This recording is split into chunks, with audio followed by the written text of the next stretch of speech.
نعبد وإياك نستعين اهدنا الصراط المستقيم صراط الذين أنعمت عليهم غير المغضوب عليهم ولا الضالين. اللهم صل على سيدنا محمد وعلى آل سيدنا محمد. اللهم صل على سيدنا محمد وعلى آل سيدنا محمد. اللهم صل على سيدنا محمد وعلى آل سيدنا محمد. اللهم صل على سيدنا محمد وعلى آل سيدنا محمد. اللهم صل على سيدنا محمد وعلى آل سيدنا محمد. اللهم صل على سيدنا محمد وعلى آل سيدنا محمد. اللهم صل على سيدنا محمد وعلى آل سيدنا محمد. اللهم صل على سيدنا محمد وعلى آل سيدنا محمد. اللهم صل على سيدنا محمد وعلى آل سيدنا محمد. اللهم صل على سيدنا محمد. يا ربي صل عليه وسلم. الحمد لله رب العالمين الذي أرسل رسوله بالهدى ودين الحق ليظهره على الدين كله ولو كره المشركون. أشهد أن لا إله إلا الله وحده لا شريك له وأشهد أن محمدا عبده ورسوله. سبحانك لا علم لنا إلا ما علمتنا إنك أنت العليم الحكيم. اللهم رب اشرح لي صدري ويسر لي أمري واحلل عقدة من لساني يفقهوا قولي يا ذا الجلال والإكرام. Alhamdulillah, syukur kepada Allah SWT. Tuan-tuan hadirin hadirat rahmatullah sekalian, insya-Allah malam ni kita bermula dengan satu kitab yang baru, kitab Bahrul Mazid. Bukan kitab yang baru, saya baru mengajar dan tuan-tuan pun belajar kitab ni. Sebab bila dia minta kita ini, Allah Allah sebelum ni saya belajar kitab ni. Belum ya? Nama kitab ni Bahrul Mazid. Kitab Bahrul Mazid ni habis sebelumnya putih-putih sikit kan. Alhamdulillah. Kitab ini merupakan satu kitab syarah daripada Mukhtasar Syahid Al-Tirmizi, Imam Al-Tirmizi, yang kitab ini menjelaskan masalah fiqh dan dia ada 22 juzuk. Di bab pertama taharah, bab kedua solat, juzuk ketiga solat, dan solatnya ada 2 juzuk. Satu juzuk ni bab solat. Jadi malam ni saya bawa juzuk yang kedua. Juzuk kedua ni bab solat. Banyak ni buku dia tebal kan. Buku sudah 400 lebih solat saja. Ada 2 juzuk. Mana ada lagi satu jenis macam juga sama besar ni lagi. Lebih kurang adalah 800 muka surat cerita bab solat saja. Kita bayangkan macam mana dia punya kepuasan bab solat. Yang selama hari ni kita solat, kita rasa betul dah. Kita rasa sembahyang kita ni syurga dah kot.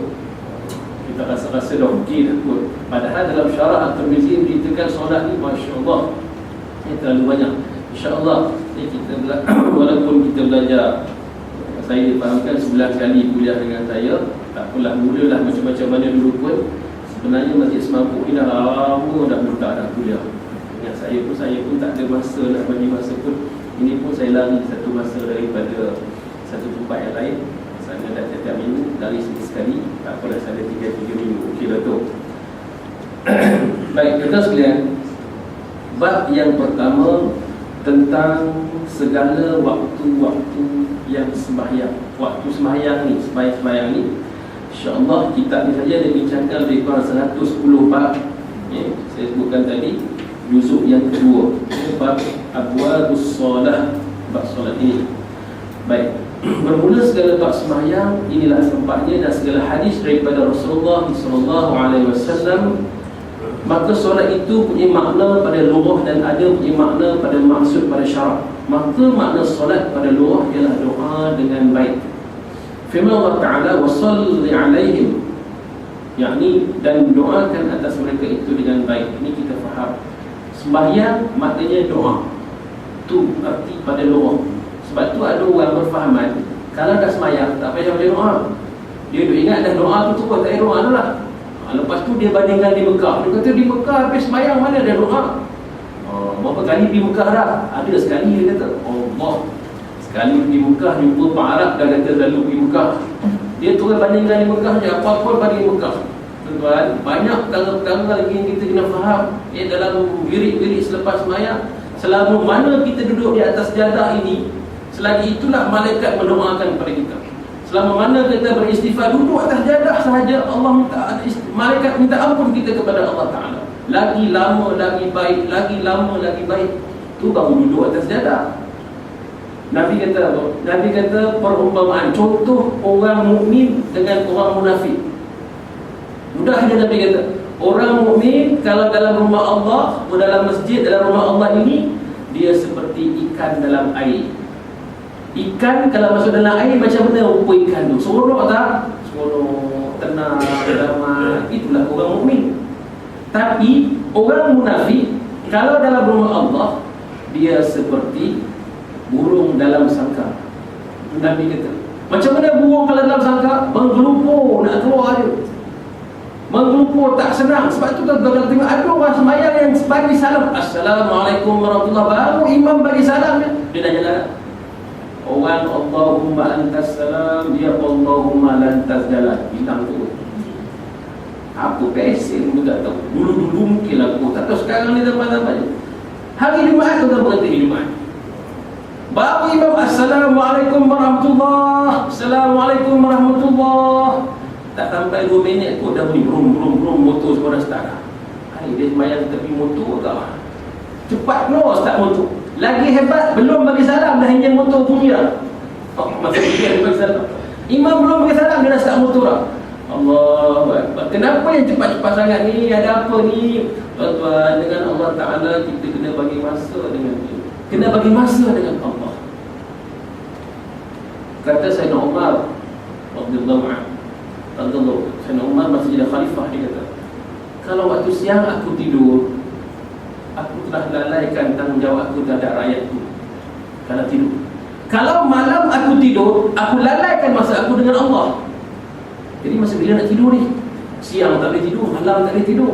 Sebab masa kita dengan Allah, masa malam dia kata itu masa kita. Masa siang kita sibuk bekerja, kita dengan rakyat, kita dengan tanggungjawab, kita dengan tugas, kita dengan pejabat, kita dengan bisnes, kita dengan bermacam-macam yang kita buat. Silakan. Tapi waktu malam kita dengan Allah Ta'ala. Tapi kalau siang malam tidur, siang tidur, malam tidur, masa mana kita dengan Allah Ta'ala? Sebab tu kita kata kita tak bagi masa pun dengan Allah. Dengan Allah Ta'ala ni kita cukup berkira masa. Macam contoh tadi lah, yang nak cepat, yang nak kelam kabut, yang tak sempat-sempat nak doa pun tak sempat, wirid pun tak sempat. Subhanallah. Hendaknya kita ni tuan-tuan, biarlah kita lama, biarlah kita tenang. Sama dalam bab sembahyang. Kita sembahyang tenang, perlahan. Sebab kita tak terbocor-bocor. Ini sembahyang Fatihahnya, surah-surahnya, doanya, wiridnya. Yang tengahlah tenang penuh pula, lambat sungguh. Dia punya tenang tu sampai kat pukul 11 gua habis main isyak. Oi, tenang sungguh tu, bukan tenang tu, lembab tu. Maknanya jangan kita kelam kabutlah dalam sembahyang. Laju sangat pun jangan, lambat sangat pun jangan. Bertenang, perlahan sikit-sikit. Lama kita tengok orang sembahyang tarawih kan. Saya tak tahu sini, alhamdulillah saya dapat cita-cita hebat-hebat. Ni tempat-tempat orang alim ni hebat-hebat. Ada ustaz, dia bimbing dengan imam kita hebat-hebat ni. Imam Taufik ni pun imam muda terbaik Mekah kan. Dia orang baik. Dinobatkan. Tuan-tuan, bila kita nak lihat tarawih, di dalam buat tarawih ni, orang kadang-kadang dia mengejar, mencari yang canggih nak laju. Pertama pendek, kedua laju. Dalam pendek laju pula tu. Pendek je, bacaan dia pun surah-surah pendek je. Lepas tu laju lagi, orang tu lagi suka. Lagi Fatihah senapah lagi suka. Bismillahirrahmanirrahim. Alhamdulillahirabbil alamin arrahmanir rahim maliki yaumiddin iyyaka na'budu wa iyyaka nasta'in ihdinas siratal mustaqim siratal ladzina an'amta 'alaihim ghairil maghdubi 'alaihim waladdallin. Amin. Oh, ini best. Ini imam yang champion ni.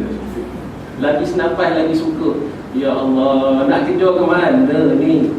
Tak ada apa pun nak kejar pun. Bertenanglah dalam sembahyang. Sebab tu sembahyang dia merupakan doa. Kalau doa kita macam kelam, ya Allah aku habis. Amin. Itu benda ni malaikat tak sempat nak fikir ni. Tak sempat bukan main laju lagi, doa apa kau baca ni, malaikat kata. Segala-galanya tuan-tuan. Antara kalimah-kalimah yang Allah Ta'ala suka, subhanallah, subhanallah, puji Allah, Allah suka. Tapi kalau puji Allah, sallallahu, apa benda seperti Allah. Mungkin kalau dekat anak-anak muda tu zaman kita, bujang-bujang kita pun begitu juga. Okey lah zaman tu. Tapi bila dah meningkat satu peringkat ni, ketenangan tu dah ada dan kita mula bertenang. Dan kita lah peringkat awal-awal lama ni lah yang menunjukkan sifat ketenangan tu ada pada diri kita. Baik. Dan solat pada syarak itu adalah aqwalun wa af'alun muftatihatun bitakbir, muhtatimatun bitaslim. Beberapa perkataan, perbuatan dengan takbir ihram yang sesuai dengan salat ni semua kita dah tahu.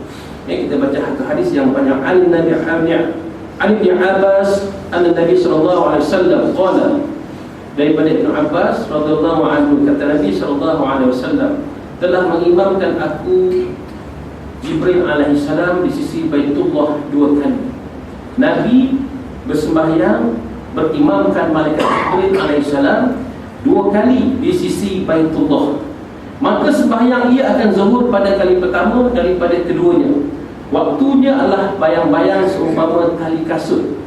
Ini katakan waktu bila masuk sembahyang, siapa yang ada? Malaikat Jibril sembahyang bersama Rasulullah. Ammani Jibril alaihi salam wa 'inda al-baitil marratain fasalla zuhra fil ula minhuma hina kana al-fai'u mithla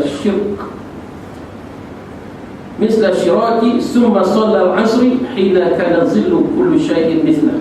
Dia kata waktu zuhur itu bermula adalah bayang-bayang seumpama tali kasut, kemudian sembahyang akan asar, waktunya adalah bayang-bayang tiap satu itu seumpamanya. Kemudian sembahyang akan maghrib, waktu lenyap matahari dan berbuka orang yang berpuasa. Kemudian sembahyang ia akan isyak, waktunya lenyap syafaq. Kemudian sembahyang ia akan fajar, waktu memancar fajar dan haram makanan atas yang berpuasa. Dan sembahyang ia pada kali yang keduanya akan zuhur adalah waktu bayang-bayang tiap satu itu seumpamanya bagi waktu asar kemarin. Kemudian sembahyang ia akan asar, waktunya adalah bayang-bayang tiap satu dua seumpamanya. Kemudian sembahyang ia akan maghrib bagi waktu yang pertama. Kemudian sembahyang ia akan isyak yang akhir waktu habis sepertiga malam. Kemudian sembahyang ia akan subuh waktu cerah bumi. Kemudian berpaling kepada Jibril AS, maka katanya, ya Muhammad, inilah waktu Nabi-Nabi dahulu daripada engkau, dan waktu itu pada barang yang antara ini 2 waktu.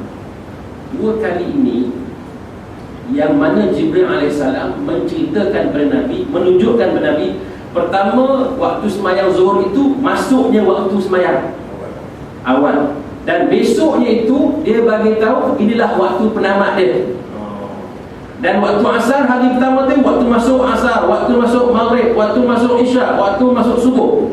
Dan besoknya dia sembahyang waktu akhir zuhur, waktu akhir asar, waktu akhir maghrib, waktu akhir isyak, dan waktu akhir subuh. Ini yang menceritakan. Jadi kita dapat waktu-waktu sembahyang ni tuan-tuan adalah diajarkan oleh malaikat Jibril AS ketika dia mengajarkan kepada Nabi SAW di sisi Baitullah Haram. Itu asalnya waktu-waktu sembahyang kita dapat.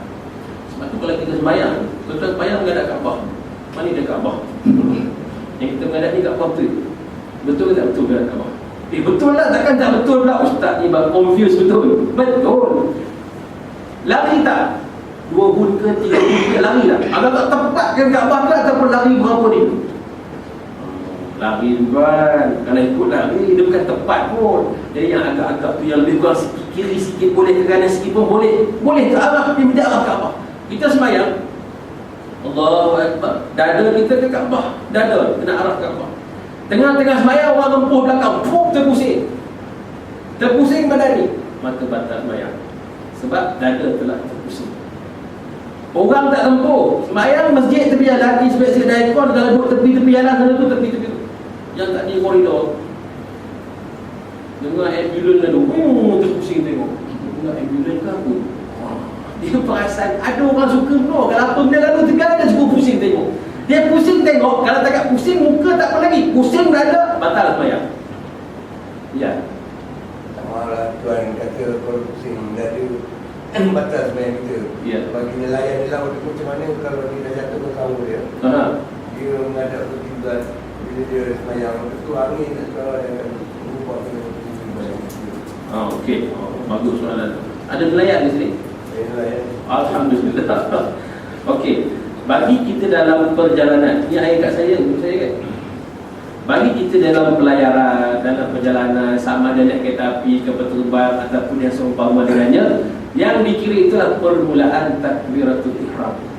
Masa mula-mula takbir tu, Allahu Akbar, maka itu yang kena ada kiblat. Lepas tu nak pusing mana pun pusinglah.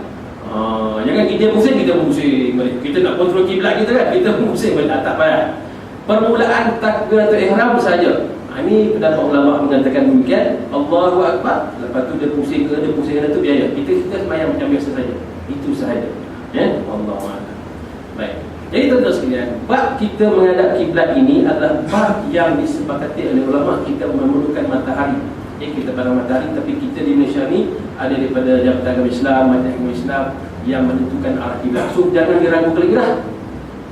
Jangan ragu lagi dah. Sebab kadang-kadang kita ni ada pula pendapat lain. Dia kata sekarang ni dah matahari dah corner ke lain dah, garah sikit, kita kena mengalir sikit. Jangan. Kita menghadap kiblat ini ditentukan oleh Majlis Agama Islam. Jangan pandai-pandai sendiri. Sama kita nak buat masjid. Kita nak buat masjid. Masjid ada dua jenis masjid. Satu namanya masjid jami', satu masjid ghairul jami'. Masjid jami', masjid yang boleh didirikan sembahyang Jumaat. Masjid ghairul jami', dia status masjid tapi dia tidak boleh didirikan sembahyang Jumaat. Contohnya, kita ada dua masjid dekat dengan Masjid Azim. Lepas tu masjid Pantai Peringit. Yang lama punya masjid kan? Pantai Peringit. Masjid Peringit tu, yang pasal yang lama tu, dia dah tak boleh sembahyang Jumaat lagi dah. Sebab dia ghairul jami'. Sebab bila ada dua masjid yang berdekatan, salah satu masjid kena tutup. Macam di Mekah, Masjidil Haram, keliling tu banyak masjid tu, macam-macam masjid ada.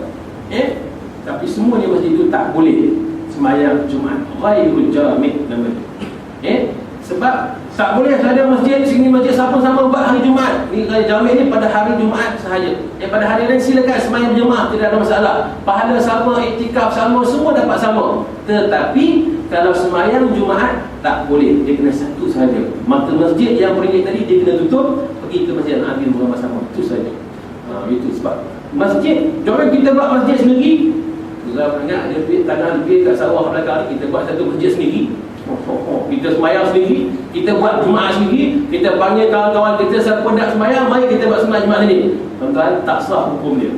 Walaupun masjid kita, duit kita banyak, hukum dia tak sah. Sebab dia masjid ni, kita Alhamdulillah di Malaysia ni ditentukan pengikirafannya mufti. Mufti yang iktiraf tu masjid, baru kena di masjid. Kadang-kadang ada surau yang dia naik status jadi masjid. Sebab kawasan tu memang tak ada masjid. Maka surau yang dibentuk tu orang semakin ramai, maka panggil Jabatan Mufti. Pihak Mufti pergi akan cek semua, tengok apa kerusakan yang perlu, syarat-syarat yang diperlukan, maka dia diiktiraf menjadi masjid. Maka sahlah sembahyang Jumaat di situ, walaupun asal namanya surau. Itu sebab bila kita masjid, dia banyak perkara-perkara yang kena jaga. Dia kena jaga macam-macam dia punya syarat-syarat dia. Dia ada pengelolaan dia, tak boleh sebarang-sebarang salah guna menggunakan buat masjid. Kalau kapek ni tak pakai pun tak boleh sebarang-sebarang. Kapek masjid ni tak nak pakai, so kita nak tukar kapek baru, nak tak mana masjid ni. Kapek hak masjid ni. Kata-kata kita bagi-bagilah, kita ada 8 orang yang tak kuasa, kita bagi soal ni 8 lain. Jangan buat pasal. Tak boleh. Ini hak masjid, rumah Allah. Apa pun tak boleh. Kena bincang cara yang lain. Baik, kita bincang tentang waktu sembahyang tadi. Waktu sembahyang yang kita sembahyang ini, sebab tu dia lari 2 minit, 3 minit. Dia lari sikit, dia lari sikit. Sebab tu kalau kita sembahyang imsak, fajar ada 2 jenis fajar. Fajar pertama, fajar shadiq ataupun bukan shadiq. Fajar kazib. Fajar kazib ni fajar bohong. Dia nampak macam fajar tapi dia bohong. Dia lintas sekejap je. Kalau kita bangun pagi dekat kaki langit tu nampak sup dia punya lintas. Itu fajar kazib. Biasanya 1 jam sebelum subuh tu dia. Waktu kalau kita di Arab ke, biasa di Mekah ke, dia azan 2 kali. Yang azan pertama tu suruh bangun sembahyang. Kita first time pergi Mekah, tengok azan subuh, berlari lompat, rupanya baru sembahyang. Tunggu dekat masjid. Mana tak sembahyang subuh lama penuh. Sejam lebih tunggu. Dia buat ni sama agaknya masjid. Kali pertama pergi Mekah. Main-main nak kali pertama. Dia kata tak kamar-kamar. Duduk tiba-tiba azan lagi sekali. Mekah ke Madinah ni azan 2 kali ni. Allah tak biasa pergi, tak tahu. Sama tuan-tuan, ni bab orang tak biasa sembahyang subuh Jumaat, solat sujud sejadah. Sujud sejadah sembahyang Jumaat subuh, di subuh. Ya Allah. Bukan di Mekah je, di tempat kita pun ada yang tak pernah subuh Jumaat. Dia kata ni imam ni sesat ke ni, sembahyang subuh 3 rakaat. Dia kata balik rumah merepek-repek. Astagfirullah, imam sesat ke kau yang balul? Yang tak pernah sembahyang subuh. Di Mekah dengan di Madinah, cerita Mekah Madinah, cerita pengalaman dia. Memang ada tentang rupa-rupanya. Bila sampai ayat yang sujud tu, apa ayat dia? Kita kena baca pun ingat. Tak masa ayat yang kita nak sujud. Apa ayat yang innama yu'minu bi ayatin nazil ila zikrin bi khabru sujada wasabihu fasabihu bihamdi rabbihim wa hum la yastakbirun. Masa nak sujud tu, imam pun Allahu akbar, kawan dia rokok sebelah. Allahu akbar. Saya duduk sebelah ni, saya sujud. Dalam hati kita kata, aku kesalah, dia yang salah, dia yang salah. Siapa yang betul? Akan dah tak tenang kita tu. Padahal kita dah dengar alif lam mim tanzilul kitab. Ini memang ayat sejarah confirm ni. Bila kita sujud, Allahu akbar, kita sujud, sederet tu di mana nak tak sujud. Siapa yang salah ni? Mesti salah satu dia salah ni. Tak, dia aku yang salah. Allah, tidak betul. Tapi bila dia tak sujud, kita dah cuak dah. Allah, dia ganggu juga kan. Bila kita bangun, dah balik hotel pakat cerita, rupanya pakat barang Melaka. Ramai tak faham. Sebab itu rupanya bila musim haji, baik di Mekah ataupun di Madinah, bila orang dah ramai penuh, tak ada sujud sejadah pada pagi Jumaat. Dia tak buat. Kita tunggu mana tak ada sujud sejadah ni. Rupanya tanya dengan ustaz-ustaz yang lama di sana Mutali, dia kata memang dia tak buat supaya jangan bagi orang keliru. Supaya ada yang sujud, ada yang tak sujud, tak payah sujud terus. Tak payah sujud terus. Dia bersunat kan, daripada orang salah. Sebab hukum dia kalau imam sujud, makmum tak sujud, apa hukum makmum? Batal sembahyang. Tak boleh pandai-pandai. Imam tak sujud, kita sujud pun batal juga. Imam sujud, kita tak sujud pun batal juga. Bebek jangan sujud terus. Oh itu pula dah. Tak apalah. Sebabnya makan kita di Malaysia ni kena belajar. Yang datang masjid, alhamdulillah. Yang semua dah biasa pagi subuh Jumaat, alhamdulillah. Ini masalah ni yang tak datang, yang tak pernah tahu ni. Allahu Akbar. Macam mana nak mengajak tuan anak-anak muda kita supaya datang? Saya subuh Jumaat kena keluarlah. Bawa anak isteri pergilah seminggu sekali pergi masjid. Tak apalah lama sikit pun tak apa. Sebab pentingnya kita nak kejarkan sujud-sujud. Seminggu setahun ada 50 minggu, 56, 53 minggu, 50 minggu lebih lah setahun. Berapa kali kita sempat dan tak sempat sujud-sujud? Berapa kali kita tertinggal tahun lepas? Ya Allah, banyak kalinya kita tertinggal sujud-sujud subuh Jumaat. Orang lain punya berhimpun di masjid, orang lain dapat saf-saf di masjid, kita tertinggal di rumah. Sembayang, bukan tak sembayang subuh, sembayang, tapi sembayang seorang-seorang. Sembayang seorang-seorang, aku sujud sejadah lagi dah, lipat sejadah lagi ada. Tak ada sujud sejadah lagi dah, lipat terus. Baik, jadi waktu sembahyang ditentukan oleh Nabi SAW, dibimbing oleh malaikat Jibril alaihi salam. Sebab itu dalam waktu sembahyang kita belajar dalam kitab fiqh, dia ada waktu afdal.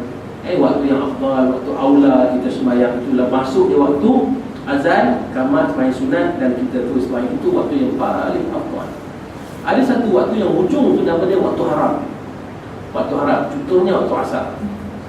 Waktu haram sembahyang sah, bukan sembahyang yang haram. Ni yang orang tengok 6.45 dah dekat pukul 7 ni. Oh, dia kata asar dah habis ni. Asar dah lagi, tapi dah hujung. Bila nak sembahyang, dia kata jangan. Biar kita tak sembahyang, kita tahu terusnya maghrib juga. Hai, kau makan hukum mana? Ni sekarang ni haram ni, waktu haram. Waktu sembahyang ni waktu haram. Ya, waktu haram sembahyang sah. Itu kena faham tu. Sama kita sembahyang bila orang dah azan. Tengah sembahyang zuhur lambat pukul 4.30 tu, tengah sembahyang baru rakaat kedua dengar azan. Allahu akbar, Allahu akbar. Kita Allah. Tengah sembahyang 2 rakaat zuhur ni. Nak terus sembahyang ke nak berhenti sembahyang? Belajar fiqh lah tu. Ustaz-ustaz kan dah belajar betul dah, memang biasanya. Teruskan sembahyang sah. Sebab dia tengok di mana takbiratul ihram. Kalau kita takbir di waktu itu, maka sembahyang itu masih sah dalam waktu itu. Masa teruskan sembahyang tadi. Bila dengar ada, terus lepas tangan lorong. Dah melorong tangan dia pun tak boleh dah, nak berhenti dia kena bagi signal dulu. Ya tuan. Kan saya nak tanya. Silakan. Macam aku bila sentuh tentang soal sembahyang terjadi dalam 4 mazhab. Jadi adakah boleh kita mazhab kita masuk ke Hambali mengikut Syafi'i bersembahyang dengan Hambali, macam mana? Contohnya kita pergi ke Masjid India. Ya. Jadi di sana kita dah berbeza. Kita bila sembahyang Jumaat kadang-kadang kita dah tak sama dengan cara kita sembahyang di masjid biasa. Okey. Baik. Terima kasih. Sebenarnya mazhab tidak ada apa-apa masalah pun. Sembayanglah di mana-mana imam, di masjid Maliki ke Hambali ke Masjid India, Hanafi biasanya. Yang bedanya cuma Fatihah je kita dengar, tak baca bismillah. Itu saja bedanya. Rokok, sujud. Zuhur dia sembayang apa kan? Masjid India. Saya tak kebetulan tak pergi Kok lah. Zuhur dia 6 rakaat, confirm tak sah. Ataupun zuhur dia buat 3 rakaat, tak sah. Dia yang beza itu kita dengar saja. Macam ni. Rakaat dia sama, sujud dia sama, rokok dia semua sama. Yang beza sikit daripada Fatihah. Allahu Akbar. Macam di Mekah juga. Alhamdulillahirabbil alamin. Mana mati bismillah tak ada ni? Kita mazhab Syafi'i ni bismillah dia tu. Ni kena belajar sikit. Fiqh ni bab fiqh ni. Apa dia? Dia bismillah, tapi bismillahnya secara sir. Sir macam senyap. Macam kita auzubillah sir. Kan? Bismillahirrahmanirrahim. Jangan ada semua imam baca Allah a'udzubillahi minasyaitonir rajim. Tak boleh dengar kot. Yang tu sir, a'udzubillah. Bismillah baru dijaharkan. Jadi dalam mazhab Hanafi, macam Hanafi tadi, dia tetap baca bismillah, bukan tak baca, tapi bacanya secara sir, perlahan, senyap. Tiba-tiba keluar Alhamdulillahirabbil alamin. Ini memang ada perbezaan pendapat. Ada yang kata Fatihah itu 7 ayat. 7 ayat itu bermula Alhamdulillah Rahman Rahim, bismillah tak masuk. Tapi bismillah itu termasuk Fatihah juga. Berbagai beza pendapat. Tapi kesemua sembahyang mesti baca bismillah. Tanpa bismillah tak sah sembahyang itu.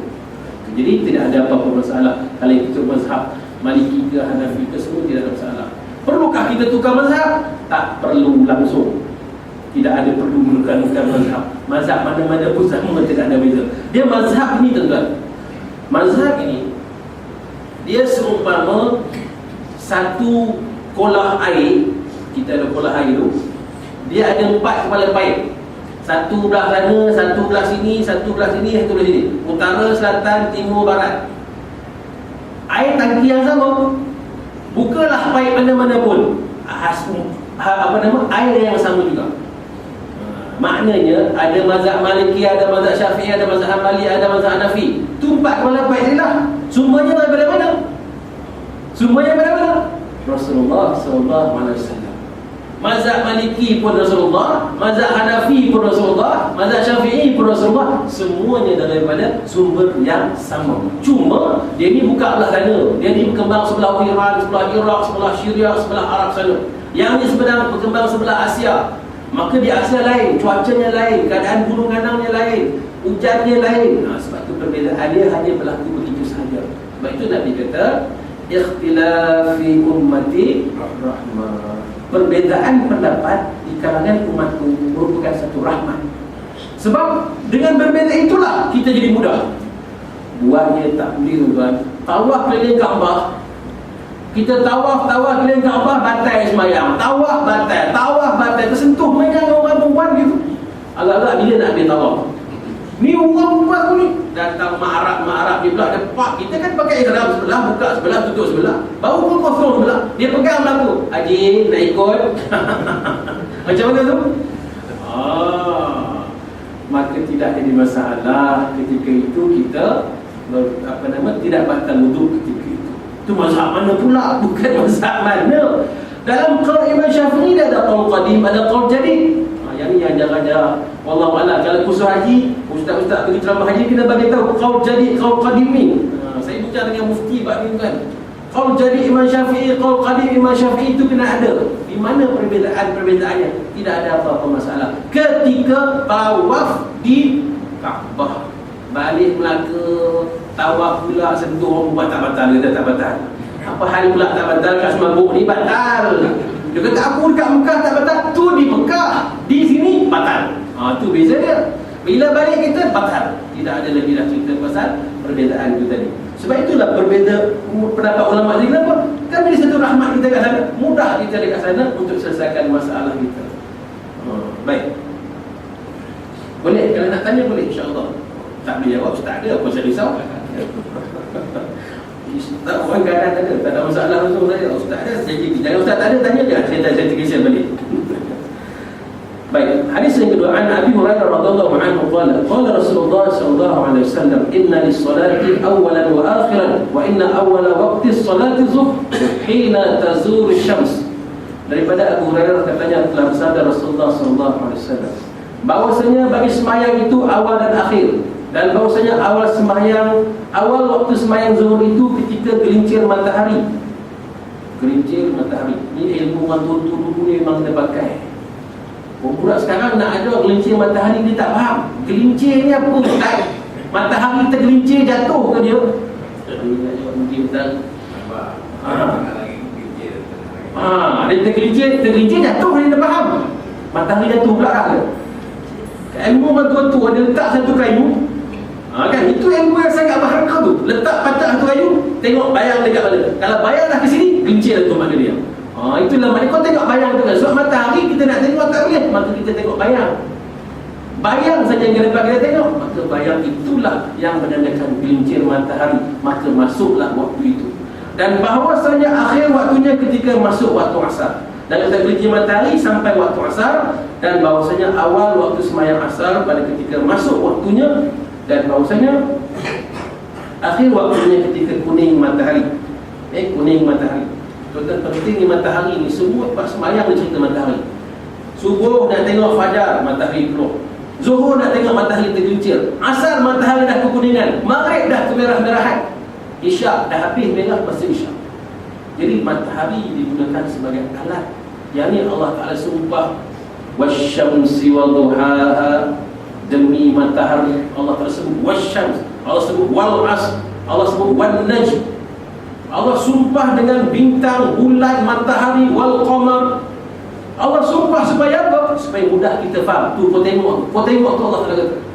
Jadi Allah bersumpah dengan benda-benda yang ada dekat alam ini. Semuanya Allah ciptakan demi matahari, kata Allah, demi masa, demi bulan, demi bintang. Yang Allah Ta'ala suruh kita berhati, mudah sangat. Tapi manusia ni dia tak faham-faham. Tak faham-faham. Masa, semua orang berlalu dengan masa, semua orang dapat masa. Kita ada masa berapa jam? Seorang-seorang ada berapa jam? Ada lebih. Saya 24 jam setengah dia tak. Semua orang 24 jam. Allah bagi masa semua orang yang sama. Baik daripada zaman orang dulu ke sampai zaman orang sekarang, semua masa kita sama. Siapa untung? Illal ladzina amanu wa 'amilus shalihat. Orang-orang ni yang untung. Yang lain Allah Ta'ala kata, innal insana lafi khusr. Sesungguhnya setiap manusia, innal insan, tiap-tiap manusia itu dalam khusrin. Rugi semua kita. Rugi semua kita. Termasuk saya, termasuk kita rugi. Pasal apa? Kita buang masa. Dua nikmat yang selalu orang lupa. Pertama, nikmat sihat. Kedua, nikmat masa lapang. Dua nikmat yang selalu orang lupa. Nikmat sihat, masa kita badan sihat, apa kita buat? Masa kita masa lapang, apa kita buat? Dua nikmat ni yang selalu kita lupa. Tuan-tuan tengok ada orang, minta maaf saya tak tahu, saya tak pernah semayang masjid ni pun. Ada nak semayang dulu dah, tapi saya tak pernah di belakang, saya tak tahu. Kadang-kadang kita nak sujud pun dah tak sampai ke lantai. Sujudnya dah, apalah masa semayang tak sujud, muka dah tak sampai. Sajada wajhiya lillazi, ya Allah, aku sujudkan, aku menundukkan wajah aku kepada Engkau ya Allah yang mencipta khalaqtahu, yang menciptakan aku ya Allah. Dengan tanda bersyukur, tanda hamba, kita letak muka kita di tempat sujud sama dengan tapak kaki kita. Ketika sujud, muka kita dengan tapak kaki sama level. Bukankah tapak kaki tempat yang hina? Bukankah muka tempat yang mulia? Kalau orang tepuk kita, badan okey lagi. Kalau tepuk kepala pun jangan main dah. Pandang untuk nenek aku kan, dia kata kepala jangan main. Mulia dia muka. Cuba tengok, kalau kita diri duduk kat atas, kalau kita tidur, kepala duduk kat mana? Tinggi pada badan ke dia sama tinggi badan? Dia mesti tinggi kan? Tu mulianya kepala ni, muka mesti ada lapik bantal, bagi tegak kan, tidak pening kepala. Ataupun tidur kaki ke atas, kepala ke bawah, mau darah naik ke kepala, mesti dia dimuliakan. Dia sentiasa di atas. Tapi ketika sujud, bahagian yang paling mulia, dia kena duduk serendah-rendahnya, sama level dengan tapak kaki. Allah, inilah Allah nak bagi kita sebagai seorang hamba. Sebab itu ketika Nabi SAW, Allah Ta'ala bawa pergi Nabi Isra Mi'raj,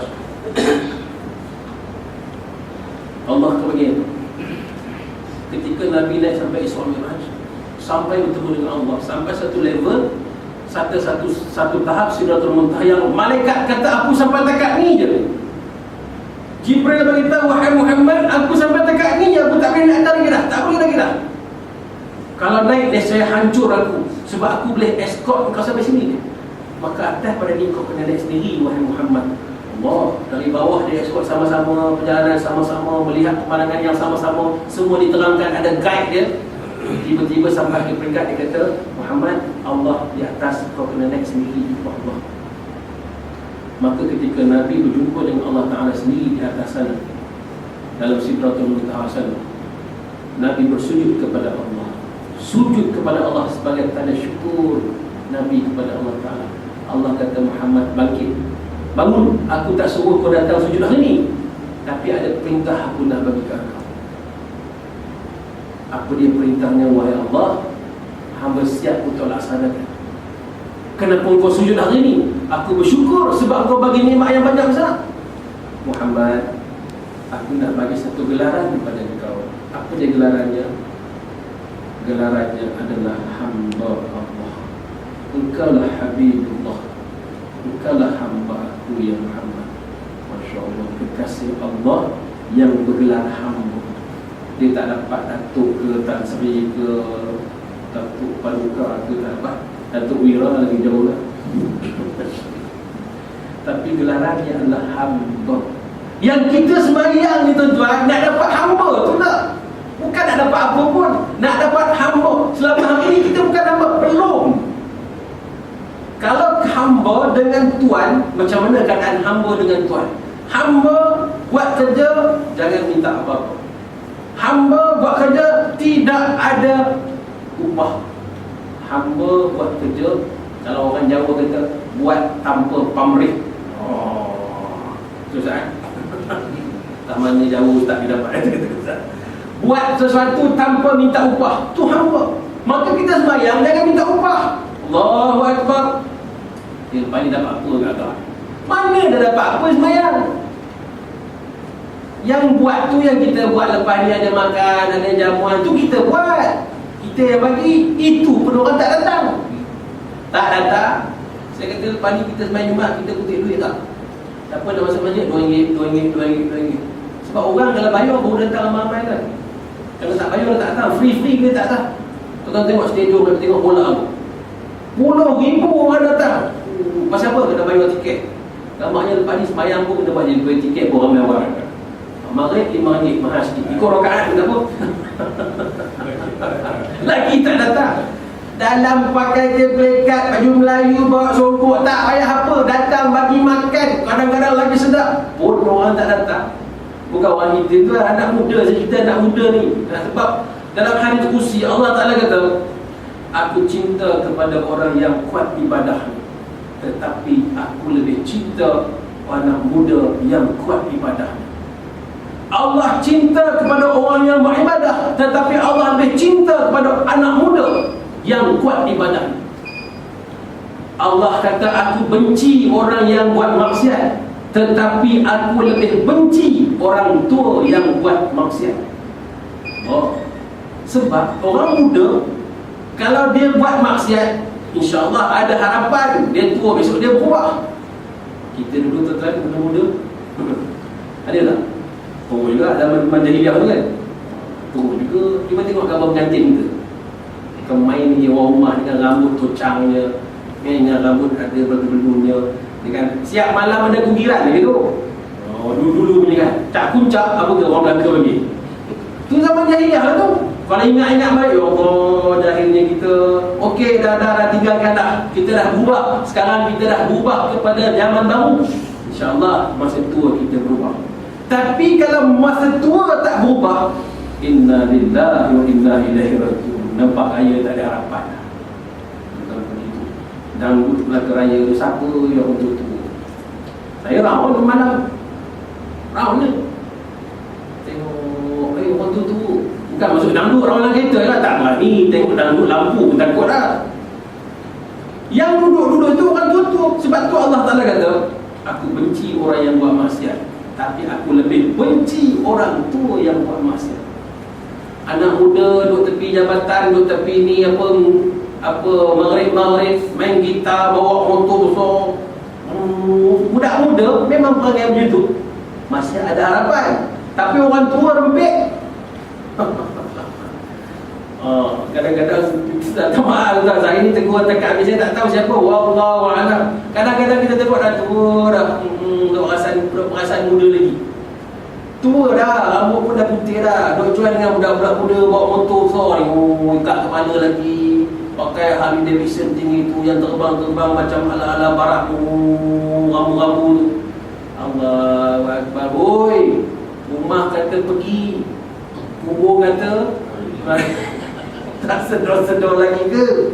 Dunia ni macam mana? Walal akhiratu khairul laka minal, Allah Ta'ala, walal akhiratu, negeri akhirat besok tu lebih utama, lebih mulia. Kenapa nak sibuk dengan dunia? Kalau kita hamba Allah, bukan ini kita nak cari dekat dunia ni. Kita hanya nak mengejar title sebagai seorang hamba. Atas bahu kita ni, yang kita nak tanggung ni hamba Allah. Atas kepala kita ni nak bawa hamba Allah. Ya Allah, bersungguh-sungguh aku nak jadi hamba Engkau ya Allah. Aku nak jadi hamba Engkau ya Allah. Sebab kita ni hamba siapa tuan? Kita ni hamba siapa? Hamba Allah. Siapa kata? Kita katakan Allah kata. Kita yang perasan. Takat kita kata, tuan-tuan kenal tak dengan Perdana Menteri? Kenal. Perdana Menteri kenal kita tak? Tak kenal. Yang hebat kalau PM kenal kita. Tiba-tiba PM keluar, oh hebat tu. Pasal PM, CM lagi dulu. Kita kenal dia, ya. Kita kenal Allah, kita kata kita hamba Allah. Kita ni umat siapa? Umat Nabi Muhammad SAW. Siapa kata? Kita kata. Nabi kata tak kita ni umat? Takut-takut Nabi tak mengaku umat. Kan Nabi kata, ada golongan-golongan yang tidak ikut Nabi. Besok di akhirat Nabi kata, falaisa minni, kau bukan umatku. Allah. Tiba-tiba Nabi tolak, kau bukan umatku. Dalam satu hadis yang simple Nabi kata, an-nikahi sunnati, faman lam ya'mal bi sunnati falaisa minni. Nikah itu sunnahku. Barang siapa yang tak suka dengan sunnahku, barang siapa yang tak amal sunnahku, falaisa minni, dia bukan umatku. Tak amal sunnah Nabi, dahlah tak amal sunnah Nabi, hina pula sunnah Nabi. Macam mana? Sanggup hina serban Nabi, sanggup hina jubah Nabi, sanggup hina janggut Nabi, falaisa minni. Inilah yang Al-Quran kata, wa yaqtulunan nabiyina bighairil haqq. Mereka membunuh para nabi tanpa sebab, tanpa hak. Kenapa dibunuh Nabi? Apa maksud membunuh Nabi? Mereka tak ada Nabi. Kita ni zaman dah tak Nabi, tapi diam-diam kita membunuh Nabi dengan cara kita menghina sunnah Nabi SAW. Sebab itu tuan-tuan, kalau kita tengok orang pakai jubah, dia amalkan sunnah Nabi, jangan hina dia. Kalau kita tengok orang pakai serban, itu sunnah Nabi. Kalau kita tengok orang berjanggut, itu sunnah Nabi. Dia ada juga amal sunnah Nabi. Kita satu sunnah pun kita tak buat. Dah tak buat, hina pula lagi. Allah Akbar. Ni boleh lebih sikit ke masa? Kita kena cukup-cukup lagi. Boleh eh? Saya ni first time tuan jamaah. Saya kalau kuliah lambat sikit ya. Boleh eh? Boleh. Dah datang lambat, kuliah start lambat. Kita duk bajet sampai cepat, jam. Dia orang nak raya, kita yang teruk. Saya dalam tengah hari tadi punya tension dengan jam. Dah keluar bala tu jam pergi sana jam tu. Ya Allah ya Tuhan, tension dengan jam ni. Subhanallah. Nak pergi jam, tension tu saya kita nak kejar masa. Kalau awal apa banyak hal nak settle dulu. Jadi tuan-tuan, bila kita kata kita ni umat Nabi, maka barulah kita jadi dikasihi oleh Nabi. Kalau kita nak jadi hamba Allah, maka kita kena buat sungguh-sungguh untuk meletakkan kita dalam senarai hamba Allah. Kalau tidak, kita hanya jadi orang yang perasan. Perasaan kita ni hamba Allah, perasaan kita ni umat Nabi, sedangkan kita tak buat macam mana Nabi suruh, tak buat apa yang, tak ikut apa yang Allah Ta'ala perintahkan. Sebab itu Nabi SAW yang kita baca dalam sejarah, ada dalam hadis Nabi sembahyang malam sampai bengkak kakinya, sampai menangis basah janggutnya. Kita malam basah juga janggut, tapi air dia basi yang basah, bukannya benar menangis. Kita bengkak lutut, bukan sembahyang, gaut tahu, go out. Sampai bengkak-bengkak berbulan bukan sembahyang, rupanya makan udang apa tu makan kegetap tu. Orang kenduri makan sampai gaut kita. Allah, macam mana kita jadi umat Nabi yang lalu? Nak jadi hamba Allah yang Nabi kata ketika tu, kenapa ya Muhammad? Sayyidah Aisyah tanya, ya Rasulullah, kenapa teruk sangat sembahyang? Bukankah Rasulullah itu maksud diampunkan Allah kalau ada dosa dulu, kini dan selamanya? Allah ampunkan dosa dia dah. Tapi Nabi kata, tidakkah aku gembira, tidakkah aku senang hati kalau Allah menyebut aku dengan abdan syakura. Abdan syakura, hamba yang pandai bersyukur dengan nikmat Allah. Tuan-tuan, rupanya Allah Ta'ala kata dalam Quran, sangat sedikit yang pandai bersyukur. Yang pandai bersyukur itu sikit saja. Yang banyak-banyak ni apa? Tak pandai bersyukur saja. Kita takut termasuk juga. Lepas tu kalau kita baca dalam surah Ar-Rahman, فَبِأَيِّ آلَاءِ رَبِّكُمَا تُكَذِّبَانِ, maka nikmat Tuhanmu yang manakah yang kau nak dustakan? Allah, cuba tunjuk satu nikmat aku yang kau dustakan. Berulang-ulang Allah sebut فَبِأَيِّ آلَاءِ رَبِّكُمَا تُكَذِّبَانِ. Mana dia nikmat Tuhan yang kau nak dustakan? Yang Allah Ta'ala minta untuk sembahyang sahaja. Perintah Allah ketika Nabi naik ke Sidratul Muntaha dalam peristiwa Isra' Mi'raj, perintahnya solat. Tapi solat itulah yang kita tinggalkan. Hari ini khutbah Jumaat cerita jenayah syariah. Jenayah syariah ni kan, sering jenayah syariah aku bedek dengan kian okey tu. Puncanya kenapa jadi begitu? Bukan kena perlunya rukun tetangga, perlunya orang kita menegur jiran-jiran. Tuan-tuan, ibunya adalah surau dan masjid. Tu ibu dia. Kembalilah Allah semua manusia semua kembali kepada masjid dan surau. Fa in tanaza'tum fi syai'in farudduhu ila Allah wa Rasul. Kalau kamu ada any problem fi syai'in, Allah Ta'ala kata faruddu ila Allah wa Rasul. Kembalilah kamu kepada Allah, maknanya Quran, wa Rasul maknanya hadis. Buka Quran, buka hadis, selesai masalah. Tuan-tuan yakinlah kalau surau kita bergema setiap waktu azan, setiap waktu jemaahnya hidup, yakin tak kampung kita diselamat insya-Allah. Allah turunkan malaikat-malaikat rahmat penjaga. Tak payah rukun tetangga. Yang jadi susah hati ke taman-taman perumahan sekarang, buat rukun tetangga sana, buat rukun tetangga sini. Kesian tengok penjaga malam. Pasal apa? Surau kau mati, suraunya tak hidup. Itulah ibunya nandinya lah, kempas-kempis, kembah-kempis. Hidupkan surau, hidupkan jemaah. Orang masjid hilang tamu. Masjid ni pernah hilang tamu. Semabuk, memang orang mabuk banyak sini. Dia kata leceh betul lah pergi masjid sana, selipar hilang masjid. La ilaha illallah. Masjid ni hilang, Masjid Haram pun hilang selipar. Ini masjid kampung pun pelik. Masjid Nabawi pun hilang selipar. Dia kata tak boleh kalau letak kat sana, niat tak betul, nanti hilang. Niat betul pun hilang. Dia lambat ambil dah, sapu habis masuk dalam baku semua, tak ada cerita dah. Beli lain. Masjid hilang selipar pun dia jadi kecoh, tak nak pergi masjid dah. Masjid hilang tabung, hilang apa semua, pasal tak, masjid tu tak diimarahkan. Ibunya yakinlah manusia dia rosak kerana akidah. Akidah tu dari masjid. Masjidlah tempat memupuk akidah, masjidlah tempat memupuk syariat, masjidlah tempat memupuk akhlak manusia. Jadi tiga asal ini, akidah, syariah dan akhlak, inilah yang menyebabkan manusia jadi hebat. Orang jadi gila-gila di jalan raya kerana semayangnya tak betul, ibadah dengan Allahnya lagi, tauhidnya tidak kepada Allah. Inilah perkara-perkara yang kita bincang dalam semayang. Sebab itu semayang ni yang Nabi sebut dalam hadis, barang siapa yang semayang semuanya sembahyang itu dapat mencegah fa'alil fahsya wal munkar. Sebab dia boleh mencegah, dia akan mencegah semua. Tak yakin dengan hadis Nabi ke? Kenapa tak disebut tadi ya? Saya tu tunggu-tunggu ayat tu. Inna salati fahsya anil fahsya wal munkar. Sesungguhnya sembahyang itu dapat mencegah daripada fahsyat dan munkar. So tunggu-tunggu ayat tak keluar orang dalam lubang. Patut itulah ayat yang kena dia. Yang nak cegahkan jenayah syariah anil fahsya wal munkar inna salat. Sebenarnya sembahyang yang mencegah. Maka ada ayat sembahyang, ada amal-amal sembahyang, semua bagi kita sembahyang. Betulkan solat kita insya-Allah.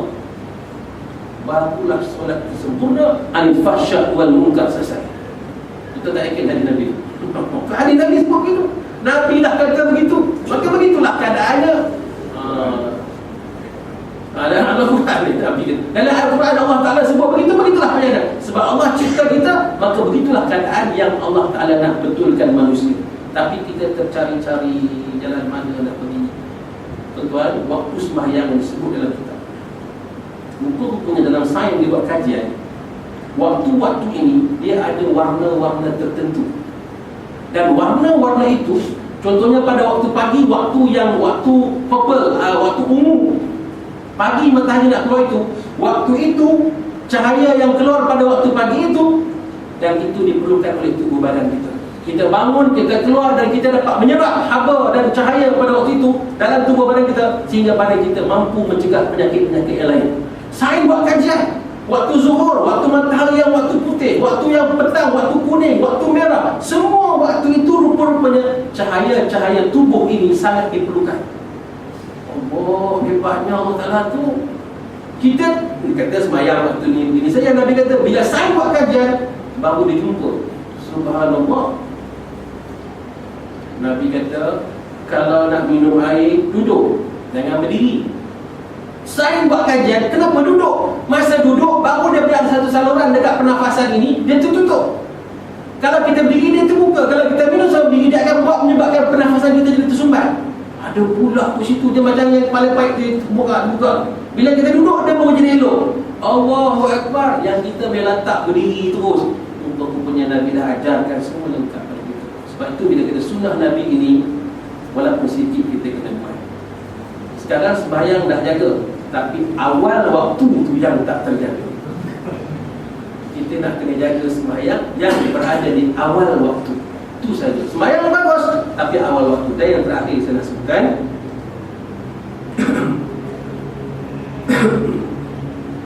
Ani Buraidah qala Nabi sallallahu alaihi wasallam rajulun fas'alahu an mawaqiti salat faqala aqim ma'ana insyaallah fa'amara bilalan fa'aqama hina tala'a al-fajr thumma amarahu fa'aqama hina zalat asy-syams فصلى الظهر ثم أمره فأقام فصلى عصر والشمس مبادئ مرتفعة.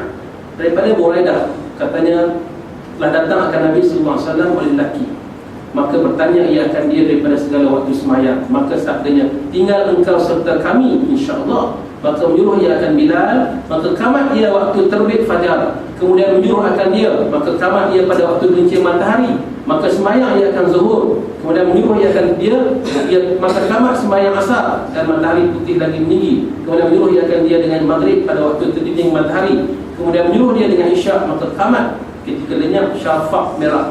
Kemudian menyuruh akan dia daripada besoknya, maka menanti cerah ia dengan fajar. Kemudian menyuruh dia dengan zuhur, maka bersejuk dan sedap sejuknya. Kemudian menyuruh dia akan dengan asar, maka qamat dan matahari pada akhir waktunya lebih daripada barang yang ada ia. Kemudian menyuruh dia, maka melambat dia akan maghrib sampai dahulu sedikit daripada lepas syafaq. Kemudian menyuruh dia dengan isyak, maka qamat ia waktu hilang sepertiga malam. Kemudian bersabda ia, di mana orang yang bertanya daripada segala waktu sembahyang? Maka kata lelaki itu, aku. Sabdanya, segala waktu sembahyang itu adalah antara dua ini, awal waktu dan akhir waktu. Sama macam yang malaikat Jibril mengajarkan kepada Nabi sallallahu alaihi wasallam. Tuan, kalau kita baca kitab, kita baca dengan nama daripada orang ni, nama-nama banyak pula, kita malas nak baca nama-nama itu banyak. Kita skip terus, kita ambil isi dia saja. Salah. Kan kitab ni bukan buku novel. Ya. Tuan. Ya. Umur saya dah 55 tahun. Ya, alhamdulillah. Saya masih confused tentang sembahyang ni. Ada yang kata boleh qada, yang mana kita kalau kuat dulu dia tak buat tapi ada yang kata memang tak boleh. Mana kata Tuhan? Mana yang kata tak boleh tu siapa dia? Ada kata tak boleh. Jadi yang macam mana kita buat belasan itulah. Ya, tertinggal sembahyang kan. Okey, baik. Saya nak sambungkan sikit tentang ayat saya tadi. Kalau kita baca kitab, ada nama-nama ulama, bacalah, sebutlah nama-nama tu. Sebab kalau kita baca satu ulama, kita sebut nama dia, seolah-olah kita sedang berziarah dengan dia. Ini hebatnya nama ulama kita sebut ni. Kita sebut nama orang, insya-Allah kita sedang berziarah kepada dia, kita sedang bercakap dengan dia. Insya-Allah kita jumpa dia di akhirat esok. Itu sebab bila baca kitab-kitab agama, kita baca nama-nama, kita buka kita Arab, apa tu ada nama-nama. Bosannya nama-nama ni banyak, susah pula nak sebutlah. Insya-Allah kita akan berjumpa dengan orang-orang alim. Baik, soalan tadi tentang qada sembahyang. Okey, qada ni hutang. Hutang kalau dengan bank kena bayar. Dia tuntut tak? Kalau dengan HDN tanya orang HDN. Dia dainullah, hutang dengan Allah, hutang dengan manusia. Hutang ni kena bayar. Dan bahasa bila nak bayar? Bila masa pun bayar lah. Yang penting bayar. Kalau tak bayar dia blacklist. Bila sampai mati besok. Sebab tu Allah Ta'ala kata, orang yang mati syahid, walaupun dia mati syahid dah syurga dah confirm, tapi kerana dia berhutang masih tergantung lagi, tak settle juga, kena tergantung. Maka kalau ada orang yang meninggal dunia, ayah kita meninggal dunia, malam tu anak-anak kumpul mesyuarat bincang tentang hutang ayah. Bukan bincang tentang harta tanah ayah, tapi hutang kat mana yang ada. Ni cerita hutang dulu, hutang bayang ni tak. Jadi selesaikan hutang dulu. Perkara pertama yang kena diselesaikan selepas daripada kematian, hutang. Sebab tu tulis siapa yang hutang-hutang, kita pernah hutang, maka insya-Allah anak-anak boleh ambil alih hutang tu, selesaikan. Kita nak hutang banyak, mungkin dalam harga 4,000, 5,000, ayah tak ada duit nak bayar, kita pergi jumpa tuan tu, bagi tahu dengan dia, hutang ayah saya ambil alih, saya akan bayar insya-Allah. Jadi selesailah bayar hutang. Jadi hutang dengan Allah Ta'ala. Bila kita berhutang dengan Allah Ta'ala, yang kita sembahyang usolli fardhu maghribi salasa rakaatin adaan. Ingat ayat ustaz-ustaz kita juga adaan. Dulu pakai adaan, kalau dah ringkas dah tak ada adaan lagi dah. Dah iktiraf dah. Adaan tu apa? Tunai. Saja aku sembahyang fardhu maghrib 3 rakaat tunai. Adaan tu tunai. Tunai maknanya apa? Current, now, cash, tunai cash. Jelas. Kita buat sekarang tunai kalau Allah Akbar. Tapi kalau kita tak tunai, usolli fardhu maghrib salasa rakaatin qadaan. Mana kita bayar hutang kerana Allah Taala. Jadi setiap hutang wajib dibayar. Dan satu-satunya sembahyang yang tidak boleh orang lain ganti. Puasa boleh orang lain qada. Kalau kita meninggal dunia, anak, isteri, menantu, siapa-siapa nak qada kawan boleh untuk kita yang meninggal dunia. Tapi sembahyang nobody. Hanya kita kena jawab dengan Allah Taala. Habis kita banyak tinggal sembahyang. Saya ada jumpa dengan askar pencet. Askar pencet dia kata, Ustaz Allah, saya dulu Ustaz banyaknya tinggal. Apa yang tak buat Ustaz? Sembahyang tinggal puasa ni hari pertama ni hari akhir Ustaz. Allah. Habis tu minum tu askar. Dia kata askar juga. Tapi macam mana nak buat Ustaz? Banyak ni. Saya kata kena kata lah pelan-pelan. Kalau puasa Ustaz banyak, atau puasa tinggal ni tak apa, buat sikit-sikit. Banyak tu kena buat. Kalau tak laratnya Ustaz, tak larat pula buat. Kalau saya tak buat, kalau saya mati masuk neraka lah. Tak tahu lah neraka lah kot. Dia kata tak apalah, neraka pun neraka lah Ustaz. Astagfirullahaladzim. Kau main-main dengan neraka.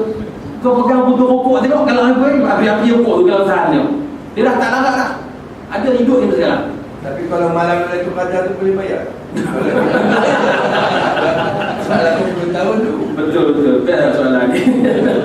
Dia macam ni lah. Kita sebagai jemaah dapat 27 pahala. Kan? Kita turun, kita curi gas orang, baru satu dosa. Tolaklah 27 tak kata, ada 26 lagi dia kata. Dia bukan seperti itu. Bukan berlebih sembahyang masjid haram 100 kali kata. Cukup lah 100 kali kau tergambar terus. Bukan seperti itu. itu semayang ni tinggal 3 kena bayar 3, semayang tinggal 4 kena bayar 4. Qadha selagi mana kita larat qadha sampai hati kita rasa puas. Kita qadha semayang kita rasa dah habis dah kot, ingat asal umur 15 16 dah akhir balik tu rasa lega dah kot, rasa tenanglah hati dah. Okey, selesai lah. Dalam tenang tu dia rasa macam ada tak kena lagi ni, ada benda tak habis lagi, qadha lagi, sampai hati rasa puas. Itu dipakai dalam kaedah fiqh. Dalam hati, dalam bahasa psikologi dia panggil gut feeling. Gut feeling ni satu hati, perasaan hati kecil yang tak boleh ditipu. Tak boleh tipu dia. Kita sembahyang 3 rakaat, tapi sembahyang 4 kita rasa macam 4 ke 3. Dalam tu betul lah tu. Assalamualaikum warahmatullahi wabarakatuh. Assalamualaikum warahmatullahi wabarakatuh. Ini semua kita pun keluar. Dalam perjalanan balik tu kita fikir tadi 3 ke 4 Dia datang balik. Ni gut feeling. Dia tak boleh bohongnya. Dia hati suci bersih dalam 3 ke 4. Dia tak puas hati juga. Pergi pasal malam balik rumah balik tu fikir lagi. Tadi rasa macam tak kena lah semayang. Dia datang lagi. Sampailah tadi kena qadha balik kat semayang tadi. Semayang balik. Lepas semayang tu baru hilang. That mean gut feeling. Dalam tasawuf kita jumpa nanti, kalau belajar tasawuf dia akan jumpa bab-bab tu. Satu akan bincang nanti. Dia ada meter yang memberi isyarat kepada kita. Macam kita naik kereta, minyak nak habis. Minyak nak habis dah, tapi dah naik meter ni. Kau nak rendah lagi? Memang confirm sanggup kau jalan. Confirm punya. Dia kata tak apa, dah nak habis dah ni. Jadi qadha tetap kena qadha. Banyak mana nak buatlah selagi mana kita mampu. Ada satu kisah yang sangat masyhur, sikit saya nak bincang seminit. Yang sangat masyhur zaman dulu, seorang yang jahat sangat. Dia dah buat dosa macam-macam. Dia jumpa dengan seorang penita, dia jumpa dengan seorang ulama, kan dia kata penita tu kata kau ni kalau mati masuk neraka, dia bunuh lagi seorang. Aku dah bunuh 99 orang, tinggal lagi seorang, dia bunuh seorang cukup 100. Dia pergi jumpa, dia kata aku baru bunuh seorang, kalau kau tak aku bunuh kau pula. Dia kata Allah Maha Pemurah, Maha Penyayang, ampunkan dosa. Tapi dengan syarat kau kena hijrah di sana dan kau minta ampun kepada Allah. Dia baru nak pergi hijrah, ketika itu Allah jemput dia, malaikat maut mati di situ. Maka ketika meninggal dunia di situ, datang 2 malaikat penunggu, satu datang ke syurga, satu datang ke neraka. Maka kata malaikat, Jibril datang. Jadi hakim ni cuba ukur dalam tempat dia buat maksiat tadi dengan tempat dia nak taubat, jauh mana? Tengok antara tempat dia buat maksiat sini, ini dah pertengahan, dia dah lepas garis pertengahan dah dekat nak sampai dah kampung tempat dia nak taubat. Belum taubat, baru nak pergi. Tapi kerana dah dekat dah sampai, maka kata dia, Allah ampunkan dosa dia sebab dia dah niat nak taubat. Ini cerita bayar hutang je lah. Bayarlah hutang dengan Allah. Dan belum habis kita bayar hutang, tiba-tiba Allah jemput kita. Mudah-mudahan itu kita Allah Ta'ala ampunkan dosa kita. Sebab dosa dia ada 2 jenis. Satu dosa melibatkan hukukul adami, hak-hak sesama manusia. Ini hak-hak anak Adam dibagi. Yang kedua, dosa dengan Allah Ta'ala. Dosa dengan manusia, Allah tak ampunkan selagi manusia tidak ampunkan. Dosa dengan Allah, minta ampun kepada Allah Ta'ala dengan taubatan nasuha. InsyaAllah mudah-mudahan Allah ampunkan. Jadi sebab itu tuan, dengan manusia ni kalau kita buat tak selesai selagi manusia tidak mampukan kita. InsyaAllah sampai situ dulu. Mudah-mudahan Allah Ta'ala terima segala amal soleh kita pada hari ini. Dan inilah kuliah pertama saya di sini. InsyaAllah kalau rasa-rasa lapang hati dengar kuliah saya, panggil lagi bulan depan. Kalau rasa tu tak suka, dia akan panggil dah. Cakap terang je lah. InsyaAllah. Ada soalan lagi boleh kalau ada tanya. Tak boleh kita bercakap. Saya suka tak, saya tak kisah nak interrupt saya tengah kuliah pun saya tak kisah. Aduh, orang ustaz tak bagi dia, jangan ganggu saya. Tak ada, saya okey. Saya suka yang bercakap. Tak ada. InsyaAllah kita start dulu. Ini kitab pertama, mudah-mudahan kitab ni kitab tinggi bukan. Baru Malzi ni kitab yang tinggi. Yang bukan mudah kita nak faham misalnya, insyaAllah. Mudah-mudahan Allah memudahkan hati kita dengan lapangkan dada kita dan Allah buka pintu hati kita. Wallahu a'lam. A'udzubillahi minasyaitonir rajim. Bismillahirrahmanirrahim. Allahumma shalli ala Muhammad wa ala alihi wa sahbihi. Salatu wassalamu ala asyrafil anbiya'i wal mursalin wa ala alihi wa sahbihi ajma'in. Allahumma arhamna bil Qur'anil 'azim waj'alna lana wa rahmah. Allahumma zakkirna bima nasina wa 'allimna bima jahilna warzuqna tilawatahu ana al-layli wa atrafan nahar waj'alna lana hujjatan hidayatan ya rabbal alamin. Subhanakallahumma wa bihamdika asyhadu an la ilaha illa anta astaghfiruka wa atubu ilaik. Sallallahu alaihi wasallam.